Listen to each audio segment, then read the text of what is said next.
शाळेत जाण्यासाठी रस्ता नसल्यानं चिखलातून दर दिवशी वाट तुडवत जाणाऱ्या विद्यार्थ्यांनी चक्क महिला सरपंचांच्या गाडीवर चिखल फेकला।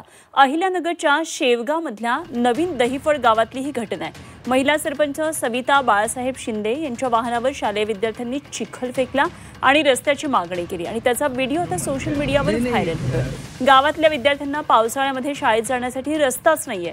अनेक समस्यांना त्यांना तोंड द्यावं लागतंय। 2 किलोमीटर अंतरावरच्या शाळेमध्ये पोहोचणं पावसाळ्यामध्ये मुलांसाठी एक मोठं दिव्यच असतं। अनेक वेळा पाठपुरावा करून सुद्धा सरकार आणि प्रशासनाकडून दुर्लक्ष होतंय। त्यामुळे लवकरात लवकर रस्ता व्हावा अशी मागणी या विद्यार्थ्यांसह तिथल्या ग्रामस्थांनी केली आहे।